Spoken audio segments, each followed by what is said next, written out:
को दिलशाद साहब, एक दफा फिर बल्ले का निशान वापस ले लिया गया है और इंतखाबी मैदान की आज ये सबसे बड़ी खबर है। अब इसके बाद सर आगे क्या होगा? अब 9 तारीख को तो पेशावर हाई कोर्ट फैसला कर देगी, उसके बाद शायद तहरीक इंसाफ इस फैसले के खिलाफ सुप्रीम कोर्ट में जाए, लेकिन वक्त बड़ी तेजी से हाथ से निकलता जा रहा है। 3 जनवरी ऑलरेडी है, 8-9 दिनों में ये मामला जो है ये वाइंड अप होना है। किस तरफ जाता दिख रहा है आपको ये? देखा जी, इलेक्शन कमीशन पाकिस्तान जो है वो सिंगल बेंच के फैसले के खिलाफ नजरसानी की दरखास्त देना उसका इस्तेहकाक था इलेक्शन पाकिस्तान में, क्योंकि वो रिस्पोंडेंट नंबर 1 बनाया गया था, उनको पार्टी बनाया गया था इलेक्शन कमीशन पाकिस्तान।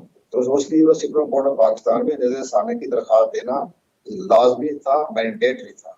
लेकिन बहरहाल उस पर जो फैसला आ गया और नजरसानी में ये पहली दफा कामयाबी हुई है। आमतौर पर नजरसानी की जो दरखास्त जाती हैं तो वो अपना पहला फैसला ही बरकरार रखते हैं, लेकिन बहरहाल उन्होंने ये देखा कि चूंकि सिंगल बेंच ने इलेक्शन कमीशन को नोटिस नहीं दिया, उनको दलाल नहीं किया, उनके बाद उनके फैसले को नहीं पढ़ा, खुद फैसले में लिखा कि हमने तो इलेक्शन पाकिस्तान के फैसले को पढ़ा ही नहीं। तो ये सारी चीजें जो थी वो नजरसानी में इलेक्शन कमीशन को कामयाबी हो गई। अब ये अबूरी फैसला है, इसके बारे में आप ये समझे कि टेक्निकल बुनियादों पर ये आज इलेक्शन कमीशन को कामयाबी हो गई। लेकिन सबसे बड़ी अहम बात यह है कि 9 तारीख को जो डिवीजन बेंच जो है जो उसके बारे में समाअत करेगा सिंगल बेंच के फैसले के बारे में, जो डिवीजन बेंच का फैसला होगा अगर इलेक्शन कमीशन पाकिस्तान के हक में चला जाता है तो फिर तहरीक इंसाफ को नाकाबिले इतलाफी नुकसान पहुंचेगा।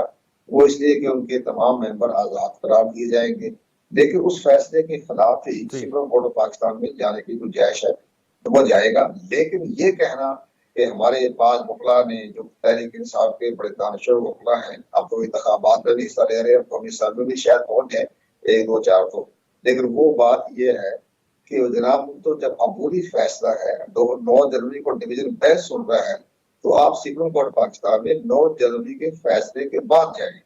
जब सुप्रीम कोर्ट में जाएंगे तो कहेंगे जनाब 9 जनवरी को तो बाकायदा हेयरिंग हो रही है, आप पहले वो जाएं, इसके बाद हमारी तरफ आए। लेकिन बहरहाल उन्होंने एक प्रेशर डालने के लिए सुप्रीम कोर्ट ऑफ पाकिस्तान में जाने का अंदिया दिया। जा सकते हैं, वकला है वो ज्यादा दानिशमंद लोग हैं,